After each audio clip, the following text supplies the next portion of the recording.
আসসালামু আলাইকুম প্রিয় শিক্ষার্থী বন্ধুরা, আজকে আমরা তোমাদের সাথে এই যে ক্লাস 6 ইংলিশ গ্রামার এটা নিয়ে আলোচনা করব। দেখো, এর আগে কিন্তু আমি তোমাদেরকে অনেকগুলো ভিডিও মেক করে দিয়েছিলাম এই ক্লাসের, অর্থাৎ ইংলিশ গ্রামার ক্লাস 6 এই ক্লাসের কিন্তু অসংখ্য ভিডিও আমাদের এই চ্যানেলের প্লেলিস্টে সেট করা আছে।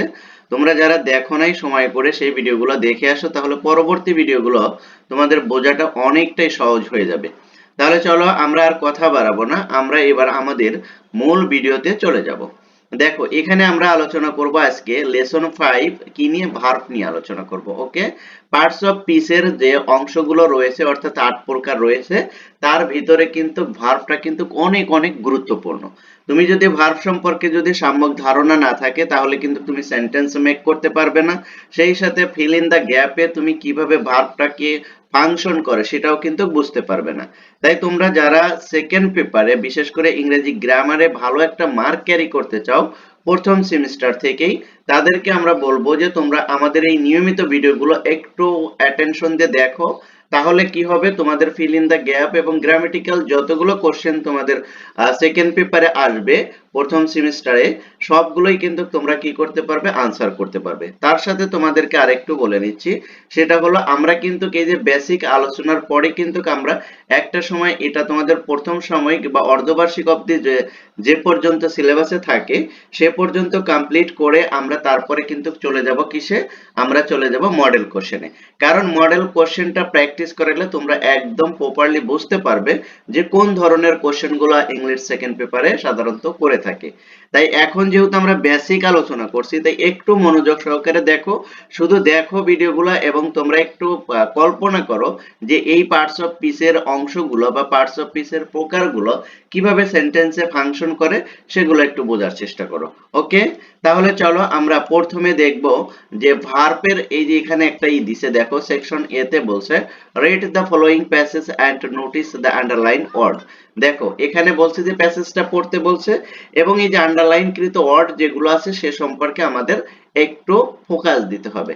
দেখো আই অ্যাম আই স্টুডেন্ট, দেখো এই যে এম এর এখানে কি দেওয়া আছে, এখানে কি আন্ডারলাইন করা আছে। তারপর দেখো আই হ্যাভ আ সিস্টার, তারপর দেখো এই যে এখানে কি দেওয়া আছে, হ্যাভ এর এখানে আন্ডারলাইন করা আছে। তারপরে শি ইজ, এই যে দেখো এখানেও কিন্তু আন্ডারলাইন করা আছে।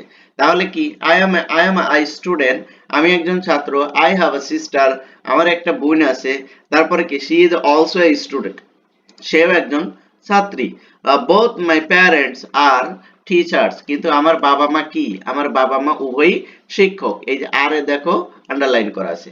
তারপরে দে টিচ অ্যাট আ কলেজ, তারা কোথায় শিক্ষা দেয়, কলেজে। এই যে দেখো টিচেও কিন্তু কি দেওয়া আছে, আন্ডারলাইন করা আছে। ওকে, দে স্পেন্ড, তারা ব্যয় করে। এই যে দেখো they spend a lot of money on books, দেখো তারা বইয়ের প্রতি কি, they spend a lot of money on book, অর্থাৎ বইয়ের জন্য তারা অনেক টাকা ব্যয় করে। এখানে দেখো we have a family library, আমাদের কি একটা পরিবারে লাইব্রেরি আছে। এই যে হ্যাভ এ কিন্তু কি দেওয়া আছে, এখানেও কিন্তু আন্ডারলাইন করা আছে। তারপর দেখো they are lots of books in our library, আমাদের লাইব্রেরিতে কি আছে, অনেকগুলো বই আছে। এই যে আরেও এখানে কি দেওয়া আছে, আন্ডারলাইন। তারপর দেখো we buy new books every month, আর আমরা প্রত্যেক মাসেই কি করে থাকি, বই কিনে থাকি। কিসের জন্য কেনে, লাইব্রেরির জন্য। তারপর দেখো উই এনজয় রিডিং বুকস, আর আমরা এনজয় করি বা আনন্দ পাই, বই পড়তে আনন্দ পাই। সাম অফ মাই ফ্রেন্ডস, আমার কিছু ফ্রেন্ড আছে, ব্রো ধার নেয় বুকস ফ্রম আস, আমাদের কাছ থেকে। এই যে দেখো ব্রোতেও কিন্তু আন্ডারলাইন করা আছে। তারপরে দেখো এই যে আন্ডারলাইন কৃত ওয়ার্ড গুলো, তাই না, এই আন্ডারলাইন কৃত ওয়ার্ড গুলো কি কি প্রকাশ করে, এটা দ্বারা তুমি কি বুঝতে পারছো, রাইট? অবশ্যই তুমি গেস করতে পারছো মেবি এগুলো ভার্ব হবে। Yes, exactly. দেখো এই যে এখানে বলছে the underlined word in the passage state something or indicated action. Okay, দেখো এই যে প্রত্যেকটা ভার্ব আছে না, এই প্রত্যেকটা ভার্ব কিন্তু অ্যাকশন করছে। অ্যাকশন মানে কি, কি করছে, কাজ করছে, কোনো না কোনো কিছু করছে, রাইট? কোনো না কোনো কিছু করা, অর্থাৎ অ্যাকশন মানে কি, অর্থাৎ যদি বলে যে ফাংশন করছে, অ্যাকশন করছে, মুভিং করছে, একই কথা, সবই ইকুয়াল অ্যাকশন। ওকে, তাহলে দেখো প্রত্যেকটা ভার্বই কিন্তু কি করছে, কাজ করছে, কোনো না কোনো কিছু করছে। কিভাবে করছে তোমাদেরকে দেখাচ্ছি আমি, একটু এখানে খেয়াল করো। এই যে এখানে বলছে দে আর কল্ড ভার্ব, আর এগুলোকে কি বলে, ভার্ব বলে। কোনগুলোকে, এই যে আমি যেগুলো আন্ডারলাইন করেছি, ফোকাস করে তোমাদেরকে দাগ দিয়ে দেখিয়েছি, এগুলোই হলো ভার্ব। তারপরে কি বলছে দেখো, দ্য ওয়ার্ডস, দ্য ওয়ার্ড, এই ওয়ার্ড গুলো টিস, টিস মানে কি শিক্ষা দেওয়া, স্পেন্ট মানে কি ব্যয় করা, বাই মানে কি ক্রয় করা, এনজয় মানে কি আনন্দ করা, এন্ড ব্রো মানে কি ধার দেওয়া, in the passage refer to action, কি বলছিলাম, অ্যাকশন করবে, মুভ করবে, ফোকাস করবে, নড়াচড়া করবে, অর্থাৎ কাজ করবে, কোনো না কোনো কিছু করবে, এই শব্দগুলো। তাই এগুলোকে কি বলে, অ্যাকশন বলে। And they are called action verb, তাই এগুলোকে কি বলে, অ্যাকশন ভার্ব বলে। এগুলো কি তাহলে, action verb. On the other hand, অন্যদিকে am, is and are indicated কি conditions or conditions or states। দেখো they are called state verb or to be verb। দেখো এইখানে ভার্বের একটা তোমাদেরকে আমি দেখাচ্ছি, সেটা হলো যে অ্যাকশন, যেগুলো ডাইরেক্ট অ্যাকশন করছে সেগুলোকে কি বলছে, অ্যাকশন ভার্ব।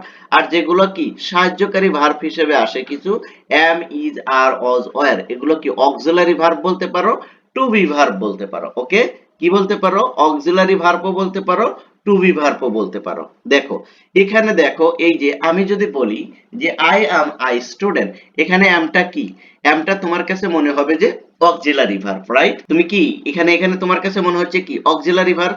না, এখানে কিন্তু অক্সিলারি ভার্ব না, এখানে অ্যামটা কি মেইন ভার্ব হিসেবে কাজ করছে। কারণ এই যে তোমাকে আমি আরেকটা দেখাই, দে স্পেন্ড, এই যে দেখো এই জায়গায় কিন্তু এই স্পেন্ডটা কিন্তু কি, এটা হলো অ্যাকশন ভার্ব, এটা কিন্তু কি কি হিসেবে কাজ করছে, এখানে কিন্তু সে কিন্তু মেইন ভার্ব হিসেবে কাজ করছে। তারপরে দেখো এই যে হ্যাভ, হ্যাভটা কি অক্সিলারি ভার্ব হিসেবে মনে হয় না, এখানে কিন্তু সে কিন্তু মেইন ভার্ব হিসেবে কাজ করেছে। এবার দেখো যে কোন কোন ভার্বটা অক্সিলারি ভার্ব হিসেবে কাজ করতে পারে আর কোন ভার্বটা মেইন ভার্ব হিসেবে কাজ করে, সেটা একটু তোমাদেরকে আমি বলে দেই। এই টিপসটা যদি একটু মাথায় রাখো তাহলে তুমি বুঝতে পারবে যে কোনটা অক্সিলারি ভার্ব আর কোনটা মেইন ভার্ব। সেটা হতে পারে অ্যাকশন ভার্ব, হতে পারে অক্সিলারি ভার্ব হতে পারে, ঠিক আছে? অক্সিলারি ভার্বও কিন্তু মেইন ভার্ব হিসেবে কাজ করে, যেমন এই যে আই অ্যাম আ স্টুডেন্ট, কেন এখানে কি করছে, আমরা অক্সিলারি ভার্ব হিসেবে কাজ করে না, এখানে কি হিসেবে, অ্যাকশন ভার্ব হিসেবে কাজ করছে। কেন করছে সেটা বলছি। এই ট্রিক্সটা যদি মাথায় রাখতে পারো তাহলে আজীবন তুমি অক্সিলারি ভার্ব এবং মেইন ভার্ব কোনটা হবে সেটা তুমি সেন্টেন্স দেখেই বলতে পারবে। দেখো এই যে দেখো এই এম এর পরে যদি নাউন অথবা অ্যাডজেক্টিভ থাকে, এটা মনে রাখবে, নাউন অথবা অ্যাডজেক্টিভ থাকে, তাহলে তুমি বুঝে নিবে যে তার পূর্বে যে ভার্বটা আছে এটা কি মেইন ভার্ব। ওকে, যদি দেখো যে এটার পর ভার্ব আছে, যদি এম এর পর যদি ভার্ব থাকতো, ঠিক আছে, তাহলে কিন্তু এখানে কি হতো, এখানে এই এমটা অক্সিলারি ভার্ব হিসেবে কাজ করতো। ওকে, আশা করি বুঝতে পেরেছো। অর্থাৎ অক্সিলারি ভার্বের পর যদি তুমি যদি দেখো যে সেখানে কি আছে, নাউন অথবা কি অ্যাডজেক্টিভ আছে, যদি নাউন অথবা অ্যাডজেক্টিভ থাকে তাহলে সেটা অক্সিলারি আর কি মেইন ভার্ব। আর যদি দেখো যে নাউন বা অ্যাডজেক্টিভ বাদে যদি সেখানে ভার্ব থাকে তাহলে am, is, are, was, were এটা কি হবে, অক্সিলারি ভার্ব হবে। আশা করি বিষয়টা বুঝতে পেরেছো। এতটুকু যদি মাথায় রাখো তাহলে খুব সহজেই সেন্টেন্সে তুমি অক্সিলারি ভার্ব এবং মেইন ভার্বটা খুব সহজেই চিনতে পারবে। এরপরে দেখো কি বলছে, এরপরে যেটা আছে সেটা আমরা এর পরবর্তীতে আলোচনা করব। আজকে আমরা শুধু তোমাদেরকে দেখালাম যে ভার্ব কিভাবে ফাংশন করে এবং ভার্ব কোনটা মেইন ভার্ব আর কোনটা অক্সিলারি ভার্ব হিসেবে কাজ করে সেটা তোমাদের সাথে শেয়ার করার চেষ্টা করেছি। এরপরেও যদি তোমাদের যদি কোনো জায়গায় যদি কনফিউজড থাকে এই ভিডিওতে, তাহলে অবশ্যই তোমরা কমেন্ট সেকশনে আমাকে জানাবে, আমি তোমাদের কমেন্টসের রিপ্লাই দেব। আর একটা কথা তোমাদেরকে প্রতিনিয়তই আমি প্রত্যেকটা ভিডিওতেই বলে থাকি যে তোমরা যদি আমার এই ক্লাসে আজকে নতুন ভাবে কেউ জয়েন করে থাকো তাহলে অবশ্যই চ্যানেলটি সাবস্ক্রাইব করে রাখবে আর বেল আইকনটা প্রেস করে রাখবে, তো কারণ এখানে প্রতিনিয়ত তোমার ক্লাসের ভিডিওগুলো আপলোড করা হয়। আর তুমি যদি বেল আইকন প্রেস করে রাখো তাহলে ভিডিও পাবলিশ করার সাথে সাথে তোমার কাছে নোটিফিকেশন চলে যাবে, তুমি তোমার সময় মতো ভিডিওটা দেখে শিখতে পারবে। আর ভিডিওগুলো যদি ভালো লাগে তাহলে বরাবরের মতনই অবশ্যই লাইক কমেন্ট শেয়ার করে তোমার ফ্রেন্ডদেরকেও দেখার সুযোগ করে দিবে। থ্যাংক ইউ সো মাচ, আল্লাহ হাফেজ।